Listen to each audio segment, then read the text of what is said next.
Alright, what's up Diablo 4 players? So today we're going to be talking about the Diablo 4 State of the Game. This is kind of my Season 9 final review, and the reason why is because right now the Diablo team is looking forward to working on the new content. We have the PTR coming out very soon, but while streaming Diablo, I get this question asked quite frequently. Maybe it's, I haven't played Diablo in a while, should I come back and play Season 9? And even right now, there's a lot of people still jumping into the game. The game goes on sale from time to time, so that's kind of probably one reason. Also, some people are kind of just looking for a new game to play, but on top of that, the next season doesn't start for quite some time. It's not until September 23, which is supposed to be the scheduled release date, but it could be pushed back later down the line. But nonetheless, this is something that a lot of players may want to go ahead and be aware of before they may start the season, or if you just want to watch a video talking about Season 9 and the current state of the game, as they have gotten a recent buff to certain skills since I made my last video talking about kind of like my first impressions on Season 9 for the review. But this is kind of the game state as well as the Season 9 review, and it's the final review because, again, they released like kind of a mid-season patch, but I'll be honest, it was kind of lukewarm. For starters though, I want to say that I've actually played a lot more Season 9 than Season 8, and I think that Season 9 is definitely better than Season 8, maybe if you played Season 8 and just weren't a fan of it. But I think the game is in a good state for majority of the players. We have the brand new Nightmare Dungeon Escalation, as well as with the strong rooms, a lot of good rewards in those. But I think for me personally, the peak of Diablo 4 was always really Season 4 and Season 7. These were really great seasons. Season 7 was one where all the ultimates came up online. We had crazy overpowered builds like the Cataclysm Druid where you just one-shot everything. I really liked that power fantasy that we had in Season 7. And in Season 4, what we got was the Masterworking Tempering introduction, and then Season 5 we got the Infernal Hordes. That was a really good section of the game as well. But with Season 9 in particular, I feel like if you're not playing like the meta builds, this is kind of one of the issues that we'll talk about. But for the most part, if you're playing a meta build, you're going to be blasting through content, whether you want to play like the Hydra Sorc, or let's say the Pulverized Druid, or even like the thorns Spiritborn, you're going to have a good time. But how I feel about the season powers, they could maybe adjust these as the season goes along, but I think the utility this season was quite great in terms of the seasonal powers. Specifically, I wanted to highlight the Bottled Wind for that 50% barrier. That's absolutely amazing. And then you have the Reactive Ooze for basically infinite resources.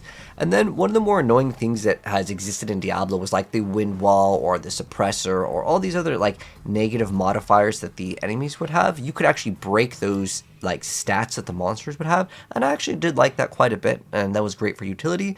And then I also really liked that the infusions with the brand new powers, what you're able to do is you can activate a lot of things on conditions that you normally wouldn't have, and this is where, again, I like the creativity of the seasonal powers, where like there are certain builds where it's like if an enemy is poisoned, you get some bonus, right? Or like in Druid's section, right? Or if there's like a enemy that is chilled or affected by a crowd control, or even using to activate the Tal Rasha powers to deal cold damage, so you don't have to fit in like a frost skill in your bar. These are really cool. On top of like that, like with the rogue, there's like a passive for if you can do poison damage, you can get extra lucky hit and attack speed. And while you could craft that on an item to get like the bonus chance for poison damage, you could just put this in your powers, and then you'd have this bonus without really needing to build into it. And I like that idea. And then I also really like the seasonal like gems, and the reason why I like the seasonal gems in particular is it helps you well round out your character. Specifically getting some extra multipliers and damage is always good, but just on the base of getting plus armor and plus resistances really helps out your character's build. This could be even earlier on in the game if you want to go ahead and maybe make like an alt character. Having these powers is quite nice to have. And then as far as the Horadric strong rooms, I think that these feel pretty good. They definitely feel rewarding in terms of the loot because you do get a couple greater affixes, and I would say now it's a lot easier to max out your aspects, which was kind of an issue that we had for a couple seasons in the game where it felt almost impossible unless you were going to the Diablo trade websites to actually buy these items. So this is overall a really good change. And then I would say the powers are fun to interact with for sure, and in your build in the early game. In the later stages, it's just all utility, but like the damage on the powers was something that was criticized in Season 8, where like the boss powers kind of carried a lot of builds in the PTR, and then they changed it. I actually wish that Blizzard didn't changed that in Season 8, where they just allowed the boss powers to kind of shine through, and your whole build could just be the boss powers, and you don't even need to rely on your actual build, making it so this new season is the new build. And I thought that that was a really cool idea. However, they did get feedback where people were saying that like the boss powers were so strong, my build doesn't matter. But I actually think that that was a good thing. But now we're kind of moving to the situation where the powers are only meant to complement, not be the build. And honestly, I think that that would have made Diablo a lot more refreshing to just kind of build into the season mechanic. And but that was something that players didn't want, so they actually listened, even though I would argue that it was much better in the state where the boss powers could be the huge factor in all your DPS, because that makes it much easier for the balance team versus balancing, you know, like 50 different skills. They just focus in on balancing the brand new stuff too. But anyways, moving on. As far as the bonus events that we got during this season, we have the Tree of Whispers event where you get like the double turn-ins. I've always felt like this was kind of a mid thing. It's like whatever. For me, I didn't really care about this in terms of like the bonus event for the Tree of Whispers turn-in. Obviously, we still will cover it and stuff and make videos on it, and I'm like, where's the best ways to kind of farm the whispers? But for the most part, this is kind of a mid, whatever. I think the Goblin event is actually really good. I think that it is good in terms of rewards, but it also is kind of a fun thing because like you see the Goblin, you go after him. I like that, kind of mixes it up a little bit. And then also one thing that I really wanted to highlight in the Goblin event that they had for Season 9 in the state of the game is always giving the players extra ways to get sparks, whether it's like the Lunar New Year event where we got another spark during that time. I like those events to give players sparks because I see this all the time in my comment section. It's always about, man, I can never get a Mythic, and these will allow players to kind of get more Mythics, and I think that Mythics in general could be something to look at for the game state of Diablo in general, as I think that they are too rare for the players that maybe just kind of want to hop in and they look at a build guide and it's like, oh, you need 3 of these, and people are like, oh my gosh, these are so hard to get, and all I get is a Melted Heart of Slig. So I would say for the players, even though they have played this game for, 30 hours a day, for us, we don't like farming the Mythics anyways. Like, even though like I can get all the Mythics within one weekend, it is not enjoyable to chain farm bosses. So hopefully this could be something to look at in the future. But I think overall having more ways to grant people sparks is a better solution overall than like nerfing the Mythics, making them like unplayable, because I don't want that to be the solution to, oh, farming Mythics is not fun, okay, let's just nerf the Mythics so they're not best in slot. The CHAOS Uniques will actually be better than some of the Mythics too, which is actually pretty cool coming into Season 10, but we're here talking about the current game state and kind of a review of that Season 9. And then also, this is one thing that I really am not a fan of, but it is, better than nothing, the Mother's Blessing, where we get like some extra bonus gold. It is such a mid event. Now, I want to tell the Diablo team as Diablo partner what could make some of these events more fun. I think at the very end, just include a spark. It's such a simple thing. Just you turn in a bunch of Tree of Whispers. Once you turn in 10, 20, you get a spark. The reason why is it really pushes those players that can never get those Mythics to get the Mythic, and even the players that have been playing like for a long time, they're like, oh, I have a GA Harlequin, but it rolled plus armor. That's a garbage stat, right? So then they're like, okay, I'll just salvage the current, Mythic that I have, and maybe I'll craft another one, right? That encourages people to play a little bit more if you just give them like something at the end of the, the Mother's Blessing, like right when the event ends, if you log in, you just get a spark or something. Just something that's super easy to do to encourage people to play a little bit longer throughout the season, as these bonus events do bring back some players. For the people that play 30 hours a day, again, most likely these events aren't going to bring them back into the game. Most likely, though, they will complete the spark one. But if you just add sparks to all of them, they'll come back, man. I'll definitely say that. But as far as the bad over here, so I'm going to go over some pros and some cons, but I want to start off the section over here with like the bad. So I think game balance is still a pretty big issue in this game, where some builds are getting thousands of times more DPS. It's crazy how much better certain skills are in the game.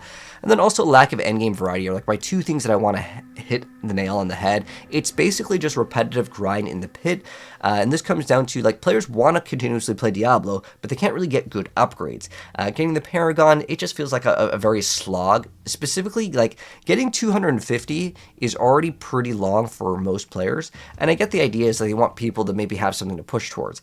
I think maybe you can think about this as far as like the scaling.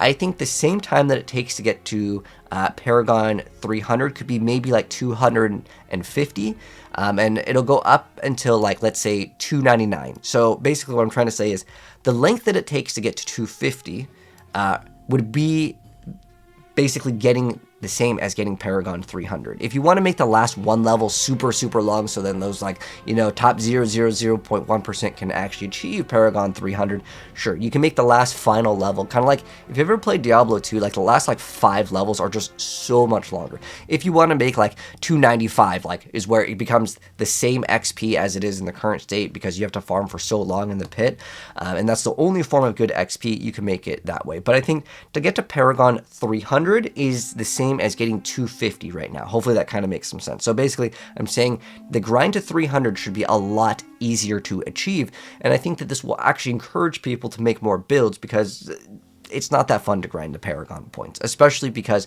the only real way to do it is only slamming down the pits, which is already repetitive gameplay, and I think there could be alternate sources to upgrade your glyphs as well. And then another thing that I wanted to go ahead and say I feel like is kind of bad is the powers definitely feel useless in the DPS department for the endgame. This is kind of more subjective than objective, but I think that some of these, we could argue that like both of these are pretty objective right here, right? We want to see more content. I think that that's good, and I think the game balance in terms of like certain skills just being unplayable, right?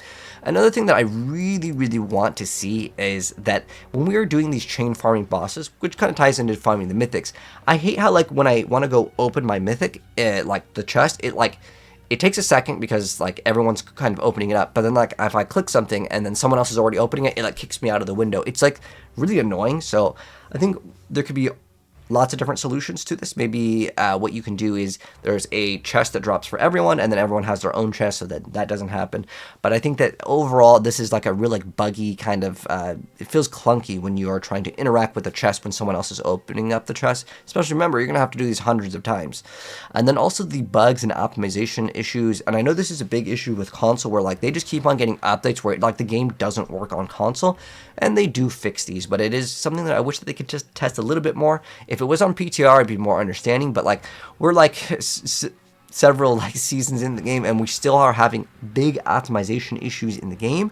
And I think that this could be something to maybe iron out, and maybe just like kind of quadruple check before launching these new updates in the game. And I think that this actually has to do with the game's stability with adding too much content. One thing that did get added into it, which I know definitely messed up with the wardrobe. If any of you guys have seen the wardrobe, sometimes it kind of glitches out. What they added in is they have to preload all of the skins that you don't even own. And if you guys didn't know, you can actually go into the like the dress room, and you can change your character's gear even on items that you don't own. And I get it. It's a marketing thing where it's like, oh, you can see what this item looks on your character. That's cool. And the whole mindset is that you see it and you're like, okay, I want to go buy that in the shop. But I think that when you hurt stability in the game in terms of like how good can the game run, even though I know it helps the game for, you know, sales, which helps the game's longevity, I think that there could be some looks at some ways to optimize the game in general, especially with like stash tabs. I think that everyone wants more stash tabs, but the more that we add, it loads everyone's stash that's even in town, not even just your characters, but other characters as well. And the reason why is because when you interact with trade, it has to already have that, like, I guess, cached in terms of, like, the shader or whatever. So I think that optimization could be something that they could maybe look at in terms of, like, the coding. But another thing that I wanted to mention is I feel like the glyph leveling takes way too long. I think that capping them out at level 50, but doubling the stat. So what I'm saying is not nerf the glyphs, but nerf how long it takes to actually get there. So they can either double the, you know, level up rate or cap them out at, let's say, 50, because I like to make multiple builds for, you know, the same class, and like leveling up like 4 or 5 different glyphs every single time you want to swap builds, it's like, do I really want to do it? I think about that all the time. So I think that easing into this experience, maybe they could do something like, I don't know if any of you guys played like Marvel, like Heroes back in the day, but there's a lot of action RPGs that make it so like when you're making a third and second character, you get like all these bonuses to make things a lot easier. So if they want to make it so like if you are a certain Paragon level, it just upgrades your glyphs faster, because like if I want to make another build, I gotta go redo all the glyphs. I just don't find that to be enjoyable. So some sort of like a bonus, or just limit it to like, let's say 50 instead of 100. That way all of the other builds can start upgrading their glyphs, but again, not nerfing the glyphs, but making it so they can give either double the stats, so they only go to 50, or just double the amount. Again, this way that you don't have to rework the entire thing, but just make it so it's easier to achieve.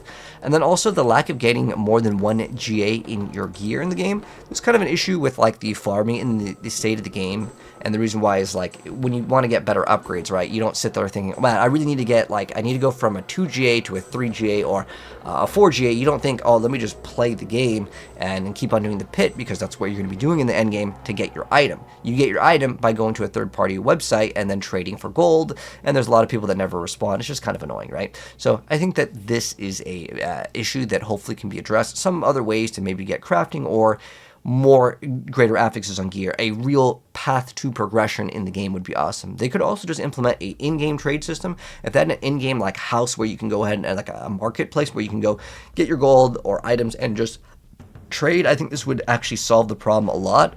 Whether they want to do trade or just give us more greater affixes in, like, let's say World Tier 4, I see this comment all the time. Why am I playing World Tier 4 and I get like non-greater affix gear? It doesn't really make any sense. If I've been in Paragon like, 100, 200, if I'm at Paragon like 200, I do not want to see a piece of gear that is non-greater affix. It is literally picking up garbage. Which brings me up to a video that we're going to be dropping very soon, which goes over a bunch of data rate. And basically 97% of the items in Diablo are useless at the end game, and that feels really bad. And the Diablo team kind of knows about this. It was Colin, he mentioned that we don't want you sifting through sand. A loot filter would kind of solve this problem, but also giving us better items overall could help out as well. And then I've already kind of talked about Mythic farming, so we don't really need to talk about that. This is a comment I see all the time. The masterworking and tempering still feels very, very bad. For tempering, for me, it's not as bad. It's mainly the masterworking that is the most frustrating part of the game. And that is because you go, you farm for 20-30 minutes in these strong rooms like we're doing right now, and then you go to try to get the perfect masterworking on your item. It's like, okay, it failed on the last one because the last one cost the most. It's just frustrating, and I think it just wastes people's time, and because it feels like a slot machine that you have no control over, and there's no like pity systems. Some other like games that have some sort of special 100% crafting scroll thing, they have it implemented in to make you feel frustrated so then you can buy the microtransaction. And I understand Diablo 4 is not a mobile game, but the masterworking and tempering feels like a mobile game mechanic where there is a way to swipe to get guaranteed the correct results, but that it doesn't exist. So maybe they can do certain things. A lot of people have mentioned either checkpoints or just give us the dang select the right one that we want. That would be ideal, and that would be pretty cool. I think that this is a big pain point for the end game, especially when you need triple masterwork to get like your bonus threshold to make certain numbers match up for a certain build. I think this thing could be definitely looked at as well as far as the state of the game. Also, I think that things that would be really good, like in every single season, is just to introduce a couple of new rune words. I think a lot of people really want to see set items. This is kind of something where like, I get it. I totally get it. I would love to see a new class and new set items every single season. Oh, PvP updates is something I kind of want. I've been talking about this for a while. But I think that realistically, maybe like 1 or 2 new rune words every single season, that would be something more realistic for the team. But to have sets introduced in one season, I mean, I would love that too. Again, new classes, new sets for new seasons would be very awesome. But these are just kind of the things that I see people complain about. They're like, why is there no set items in Diablo 4 still? Maybe that will come out with the expansion. I'm hoping for that. That would be really awesome. But these are some of the things that I see a lot of people talk about. And I think out of all of these, like there's also like the one thing I see, and I'm going to be real with you guys, this is probably almost never going to happen. I would love for them to come out with a new class every single season. And I know like there are games like Torchlight Infinite which do it, but realistically it might be too hard. But hey, I would love for this to happen. Like I said, even if I'm curious to know, if there was a new class, and let's say the class was like $10, would you guys feel like that is a reasonable price? For me, I think if they came out with a new class in the new season, and it was $10 to purchase the class, because someone has to design it, and then we got to make a bunch of unique items, aspects. I think that $10 is a fair price for a new class, but you guys let me know how you feel about that, because I know some people are gonna be like, that's pay to win because the new class is gonna be OP. But again, the way I see it is someone has to design it anyways, and I would say realistically, the only thing that I could see being introduced every single new season is like 1 or 2 new rune ones. That'd be realistic. All right, but I want to go over the good now. I think I went over like the bad and kind of what people still want. So as far as the good, I think the quality of life is pretty good in the game. We've gotten so many different changes. Some of the ones that I really, really like were the ability when you like re-roll certain things when you are tempering, it will keep like the same thing kind of locked in, and I like that. There's a lot of other quality of life things. Same thing with the occultist. You can just hit like a refresh basically. And you can keep on spamming until you see the one that you want. But I really like this one the most. This is one of the best things. If you guys didn't know, you can click on people's portrait in the game and you can just teleport to the player. It's one of the best things ever. I also felt like there was 3 new builds that feel really, really good. Again, Hydra, Pulverize, Spiritborn, these feel really, really, really great. And then also getting the max ruled aspects. This is something realistic to do now, because before it was like impossible. And then also the runes are dropping a lot more, but I still think that I want to mention this as kind of some feedback for Blizzard, is that I think that having the runes drop just a little bit more, maybe double the drop rate for specifically the legendary runes at World Tier 4 would be a huge thing, because a lot of people feel like to craft the Mythic, it takes way too long. Now, I engage in Diablo trade, so like it's not that big of a deal for me, but I think that for the average player's experience, unless they trade, you're realistically not going to get enough runes. Even if you play a ton of Diablo to craft multiple Mythics a season. And so you can either maybe make the rune drop rate even higher, with like either the tributes, or you can make it so like they just drop more frequently. But also you can look at maybe making it cost 3 or maybe 4 instead of 6 for the crafting of the legendary requirements for the runes.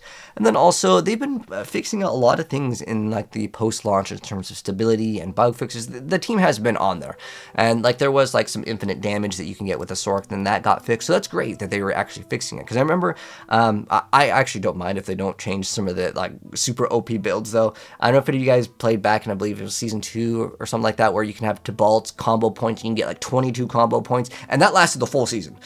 They did not patch it. I was like, dude, this is awesome. I love this. And to be fair, it definitely was a bug, but it was so fun that I actually liked it. So I would say there is some good and bad. And the reason why it could be bad is that like it's definitely not supposed to exist in the game, and then you have people making builds that really shouldn't exist in the game, and then they get deleted and people get upset that their build gets nerfed. But the way I see it is like that's just kind of how it goes with some games. Even right now, there is still definitely bugs in the game that just last the whole season, right? Like we have the Shatter double dipping, we also have the Jaguar doing multiple different dippings, we have the Fell2 Slayer. There's a lot of bugs in the game still. And I am trying to tell the Diablo team, I don't actually mind the bugs. Instead of maybe trying to fix some of these bugs that are maybe too hard to fix, like Shatter, and again, the Jaguar double dipping is an issue in the game. However, I think instead of fixing the bug, you can reword the skill to work where the bug actually is not a bug anymore. So I think that that can be something that could be a solution to the bugs, because again, you do also make players upset when they play their cool build and then the cool build doesn't work, right? When people used to snapshot with Cataclysm, people loved it, and then that Cataclysm doesn't work anymore, and then everyone's like, well, they ruined it, Blizzard nerfed my build, they're the fun police. So I think that the better solution to not like make the players upset is just reword it. Like, I don't know if any of you guys remember a Ball Lightning, the Hoda Barbarian. Those 2 builds were only fun and only good because of bugs. Now that they nerfed the bugs, no one plays them and they're not fun anymore, and people are like, dude, they ruined my build. So hopefully that can come across to the Diablo team as something that they can look at, because I think just changing the text is easier than trying to go in the code and fix all these things, because I don't really work on games. I'm not a game designer. I can only give them feedback to where the players are happy and then they don't need to do as much work. So I think that's a win-win. But when it comes to infinite damage, I'm more understanding. If you get negative damage numbers, like I dropped a Barbarian build guide and it got nerfed before anyone really got to really play it. So because of that, I'm understanding if the damage goes to negative is too much. But if there's just like a good solid build, I think that we just keep it in the game and just buff up the skills that aren't as good. But I want to go ahead and wrap up my thoughts over here and just say that Season 10 is looking to be an insanely super hype season. The PTR comes out Tuesday, and we're dropping lots of different build guides. I'm actually already working on a crazy one right now. So I'm really hopeful for the future of Diablo, but Season 9 was way better than Season 8 overall. I think that most people would agree, but I'm curious to know, what would you guys give Season 9 overall, like in terms of comparing to the other seasons? I would say it's a pretty solid one. It's nothing that's going to like blow your mind, but I think it was a pretty solid season overall. Like a 7 or 8 out of 10 is kind of where I would put it, where Season 4 and 7, those were like, Season 4 is probably like a, like if I'm talking about peak of Diablo and I had to give one season like the #1 spot, I'd probably put Season 4, but Season 7 was like a 9.9. Like it's so close to it as well. Season 4 and 7 were my particular favorites, but if you guys want to let me know what was your favorite season, let me know down below. And also, what do you guys plan to play in Season 10? I'm definitely going to be playing the Hydra Sorc with the brand new crazy Giga Chat mana stacking build, because you can get, I'm not even kidding when I'm talking about like 5,000, maybe even 10,000 mana in the next upcoming update, because these Chaos Uniques are crazy. If you guys haven't seen them, definitely check out the video that goes over the Season 10 new Chaos Uniques and which ones you want to go ahead and try to build, as it's going to be a huge crazy season for people that like to come up with crazy ideas, and that's kind of what I like to do as a content creator, come up with really weird builds. Speaking of weird builds, like I'll give you an example. Thorns Rogue was actually the best Thorns build ever in the game. You could actually one-shot pretty much everything in the hardest difficulty at the time that it worked. And the reason why it worked is because there was a bow that would give you crit on Thorns, which you normally couldn't get. And there's going to be a lot of things which you normally can't do, but in Season 10, it's going to allow that. So Season 10, I'm honestly going to say, it could be the best season ever because the creativity is going to be at like maximum level. It's going to be awesome. Anyways, like I said, check out the video if you guys haven't, and if you guys want to see the crazy builds that we're going to be dropping, like I said, Season 10 is going to be the coolest build for big brain Diablo content creators, so I'm hyped, man. Anyways, take care, guys. I'll see you in the next video. Have a good one. Peace out.